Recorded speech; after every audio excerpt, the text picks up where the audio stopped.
Lui mutlan fa Cthulhu ye Wagana gal fatane.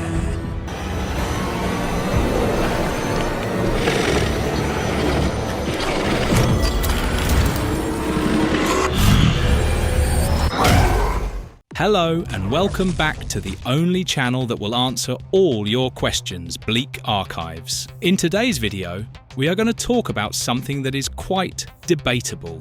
So suppose, for a moment, you woke up to the news that a strange phenomenon had been recorded off the coast of the Pacific. Satellite feeds capturing something massive rising from the depths, a shape that defied explanation, sending tidal waves rolling toward nearby islands. Imagine the world's collective panic mixing with the curiosity of millions glued to their screens. Now picture me, your narrator, trying to make sense of it all in real time. This isn't just clickbait. We're about to dive deep into what might actually go down if Cthulhu, the ancient Lovecraftian entity rumoured to slumber beneath the ocean, decided to wake up tomorrow. No conspiracy theories, no exaggeration. We're going to break down how society, governments, scientists, and ordinary people would react to an event that blurs the line between horror fiction and the ultimate apocalypse.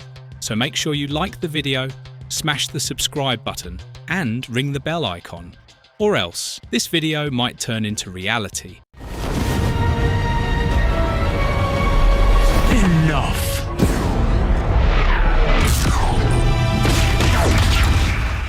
Understanding Cthulhu, myth, lore, and what if. Honestly, before we rush into mass hysteria, it helps to know what we're actually dealing with. Cthulhu isn't your run-of-the-mill movie monster or demonic villain. Originating from H.P. Lovecraft's mythos, Cthulhu is described as a cosmic entity with a humanoid figure, dragon-like wings, and a tentacled face. The lore paints Cthulhu as utterly indifferent. It is an ancient being so far removed from human morality that its awakening wouldn't be about vengeance or conquest, but more like an earthquake or cosmic-level accident. Lovecraft played with the idea that encountering such a being would unravel our minds, shattering our concepts of reality, sanity, and even time itself.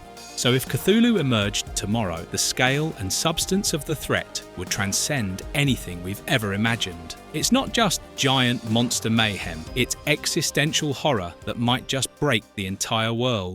Early warning signs. Science meets myth. Just try and imagine the first few hours. Everyone's still skeptical. Maybe the military's radars pick up something enormous moving underwater, way too big for any whale, submarine, or known sea life.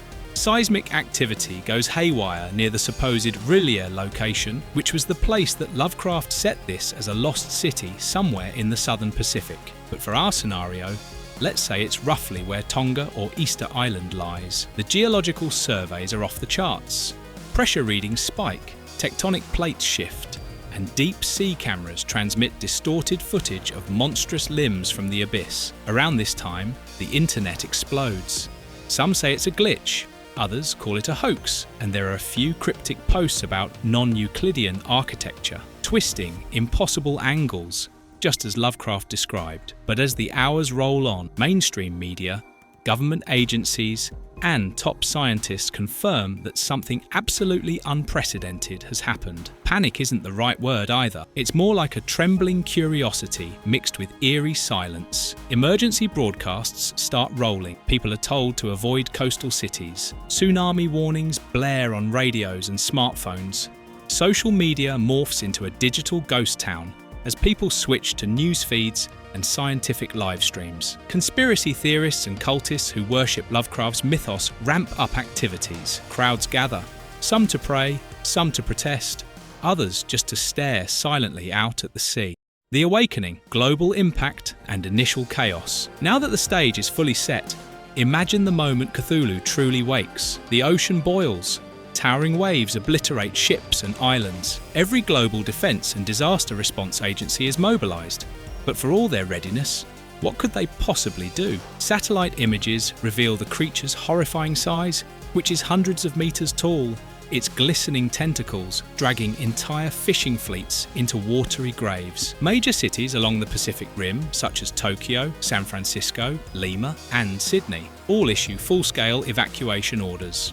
Airports choke with stranded travellers. Highways are jammed with panicked families fleeing inland. Drones and military aircraft try to approach, only to be wiped out by almost invisible waves of psychic energy. The world's militaries, despite their combined nuclear arsenal, quickly realise their usual protocols are useless. Cthulhu's presence isn't just physical, there's a weird electromagnetic pulse that fries communication, GPS, and power grids along the coast. Suppose I was reporting live. The stream would be constantly interrupted by static, flashes of swirling shapes, and, for some viewers, bizarre auditory effects like echoes, reversed words, and unsettling laughter. What Lovecraft hinted at as madness starts to play out. People exposed to the creature, even for seconds, experience hallucinations, uncontrollable fear, or catatonia. Hospitals overflow with patients suffering intense psychological breakdowns. Not all chaos is explosive, some is hauntingly quiet. Entire communities become isolated, their inhabitants lost in a trance, unable to communicate or care about survival. Political and governmental response, breakdown and adaptation. Honestly, it's worth examining how governments might respond when order starts to slip. The United Nations convenes an emergency session but struggles to maintain a connection. The US, China, Russia, and every Pacific nation scramble to reposition satellites and assemble response teams, yet nothing seems to work as planned. Martial law is declared along coastlines. Evacuations become frantic, with shortages of fuel, food, and shelter. Cities farther from the coast try to brace for refugee influx, setting up makeshift camps and rationing resources. Amid the chaos, a handful of leaders resort to desperate measures. The deployment of nuclear weapons, not directly at Cthulhu, well, because that's impossible, but to disrupt the surrounding oceans, maybe trying to collapse Relier's ruins or cut off access to key regions. Yet nothing works. The pressure and electromagnetic pulses generated from Cthulhu's awakening render most advanced technology moot. Drone feeds flicker, warships vanish in roiling waves, and fighter jets are torn apart by invisible psychic storms. Now, yet again, suppose I'm narrating the play-by-play, so take it with a grain of salt. In your surroundings, you'd hear confusion in the world's tone. Some ministers invoking ancient prophecies. Some generals mumbling about unknown enemy capabilities. The usual bravado evaporates.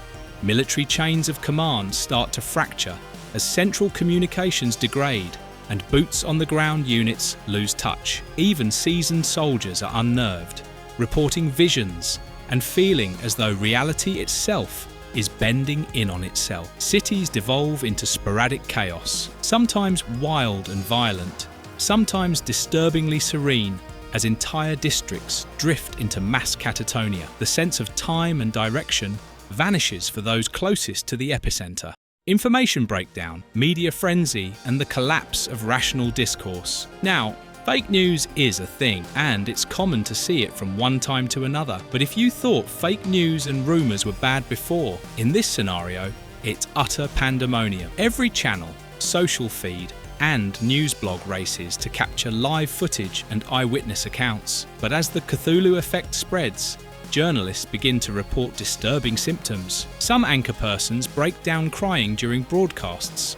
Others start speaking in gibberish or displaying strange, repetitive behaviour. Live interviews sometimes dissolve into chaos as subjects either freeze or become hysterical upon being asked about what they saw off the coast. Misinformation floods every platform, making it impossible for most people to distinguish truth from panic. Cults devoted to Lovecraftian lore come out of hiding, some pushing for ritual sacrifices, others insisting on peaceful communion. Governments issue blackout orders, trying to stem the flow of hysteria, but the damage is done. After just a day, the world's collective sense of reality is crumbling. Schools close, financial markets crash, and religious institutions scramble to interpret this event as either apocalypse or divine retribution. Imagine for a moment trying to maintain your own sanity while every feed around you becomes an echo chamber of fear, madness, and cosmic mystery. Psychologists and scientists issue mass advisories for unique mental health emergencies, but their warnings rarely get through. The digital infrastructure, the one responsible for making sure people are connected globally, now feels like it's turning against them, amplifying the chaos.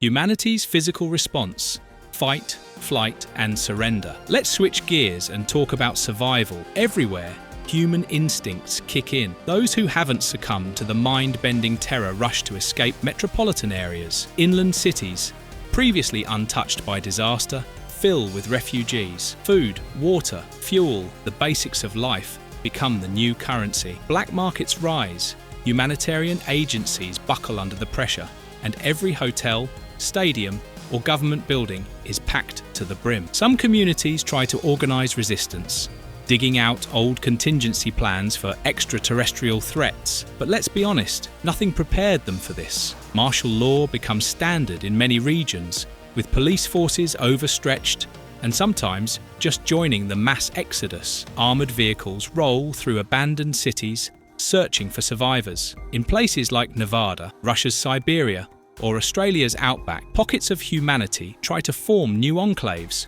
hoping distance will spare them from horror. But the real threat isn't just physical destruction either, it's the psychological collapse. Families struggle to hold together as members become affected by psychic waves, slipping into anxiety, paranoia, or total dissociation. Social structures buckle, governments lose touch with entire regions, law turns arbitrary, replaced by survival logic. Meanwhile, Cthulhu's form remains on the horizon, so huge and alien it cannot be meaningfully attacked or engaged. It's not stomping buildings like a kaiju film. Instead, it's radiating an eldritch effect that warps everything it touches.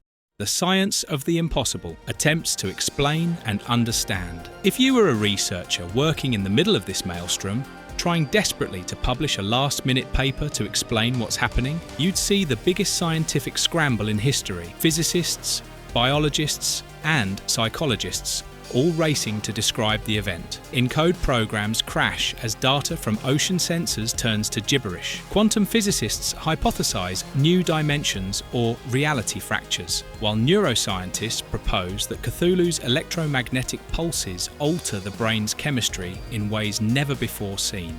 The non-Euclidean geometry seen in Cthulhu's presence makes no sense to anyone but mathematicians, who start using words like space-time collapse, multidimensional anomaly, and temporal disorder. The idea that simply perceiving the creature causes psychic injury isn't treated as superstition, it's measured as a genuine cognitive overload. What would normally spark horror or disbelief now becomes a stream of grim academic reports about irreversible brain damage. Now, of course, the surviving researchers try out radical solutions, which are genetically engineering humans to resist psychic interference, applying deep brain stimulation, or even talking about mass amnesia as a blessing. Medical teams organise field hospitals not for wounds, but for narrative syndrome and paranoia contagion. The world's best minds realise they're fighting not just against extinction, but against an infection of unreality, cultural and religious upheaval, faith, myth,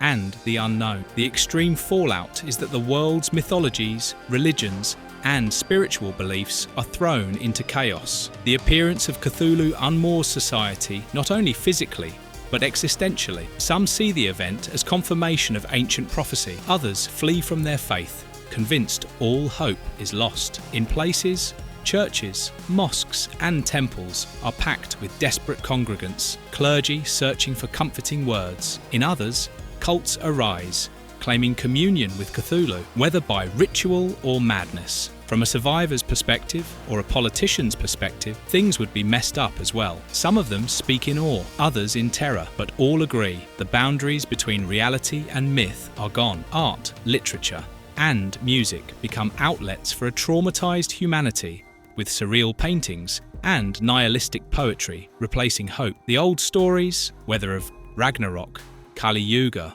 or revelation, are retold with Cthulhu as the harbinger. The human drive to find meaning in tragedy flickers but struggles against a wave of existential numbness. The global culture fragments. Nowhere is safe. Some communities ban the discussion of Cthulhu entirely, while others hold ceremonies to make peace with the monster. The world's languages even begin to shift, new words emerging to articulate feelings of dread, confusion, and cosmic insignificance. No single religion, philosophy, or cultural framework can absorb what has happened, forcing humanity to embrace uncertainty as a daily reality.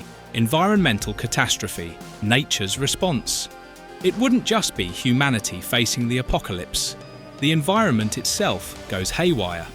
Cthulhu's rising causes miles-wide tsunamis, rearranges coastlines, and shatters fragile ecosystems. Coral reefs vanish, whales beach themselves, and migratory birds lose bearings and spiral off course. Livestock die in droves as psychic waves disrupt natural instinct. Entire forests wither, rivers flow in odd patterns, and atmospheric pressures create bizarre weather phenomena such as blood-red skies, auroras over the equator, and thunderstorms where it never rains. Just imagine all the meteorologists and biologists trying to explain the chain reaction. They scramble to correlate the rise of Cthulhu with the collapse of food chains and the mass extinction of sea life. Satellite readings show tropical storms with no pattern. After the initial destruction, survivors huddle inland, finding that even away from immediate danger, nothing in nature functions as it did before. The fact that could make this even more terrifying is if all the scientists collectively say all known models are useless. Humanity plunges into a new Heldrick era, defined by unpredictability, stochastic weather, and mass extinction. The old truths about carbon, seasons, tides mean nothing. People struggle to survive in a transformed world, growing food where possible, scavenging where not, and learning to live in perpetual storm and darkness. The aftermath, what survival looks like. Around a week later, things would take a small turn. The dust, metaphorically speaking, has barely settled. Cthulhu remains, towering above the ruins of once great coastlines. Humanity is completely scattered. The old world's governments, social hierarchies, and even the very idea of normal life are gone. In the few places untouched, communities adapt, forging hyperlocal societies with new customs and rules. Trade networks spring up, built on barter instead of currency. Signals from the outside world are rare, but people hold tight to radios and scavenged devices, hoping for news or contact. In these pocket societies, myth and reality bleed together. Artisans remember Cthulhu in folk songs and paintings. Children are taught not to look toward the sea. Elders tell tales not just of survival, but of madness narrowly avoided. Humanity adjusts to new environments. Temperature swings, constant storms, mutated flora and fauna. Attempts to fight back with technology fail, leaving low-tech solutions and human adaptability as the only refuge. People are also going to start rediscovering lost skills, farming by hand, purifying water with improvised contraptions, building shelters from scrap. The new society prizes adaptability, not just physical, but psychological. Emotional resilience becomes the most valuable resource. Families stay close, communities protect their own, and leaders are chosen for their skill in maintaining calm and collective memory, not for bravado. Lessons from an unimaginable apocalypse. Imagine finally stepping back to look at what all this means. Cthulhu's awakening, in the end, isn't just about destruction. It's about the collapse and rebirth of human civilization in the face of incomprehensible forces. Society, stripped of all its filters, is forced to confront the limits of knowledge and the power of myth. Governments, militaries, religions, and even science itself are reshaped by the overwhelming realization that sometimes the universe is not just uncaring, but utterly alien. If humanity survives, which is a big if, but even if just a fragment does manage to make it through everything, what lessons will they really keep? Maybe they will remember not to take sanity or reality for granted. Maybe new stories will emerge, legends of resilience and adaptability in the face of the ultimate cosmic terror. Cthulhu, as Lovecraft hinted, isn't just a monster. It's a mirror reflecting just how strange and unpredictable the universe can be. So, if Cthulhu woke tomorrow, would the world end? Not in the fire and brimstone way we usually imagine. It might end with a slow dissolution of everything comfortable, everything normal, everything that made sense. But in that void, there's a chance the survivors, changed forever, would create something new, something mythic and unpredictable, forged in the shadow of cosmic horror. Now, if you're still with me after all that, imagine how you'd face that tomorrow. Would you run, fight, pray, or simply watch the horizon and wonder what comes next? If you enjoyed this video, comment down below how you would survive this situation, and make sure you subscribe because we are soon going to reach the 1K gang. Till we meet again, Bleak Archives, signing out.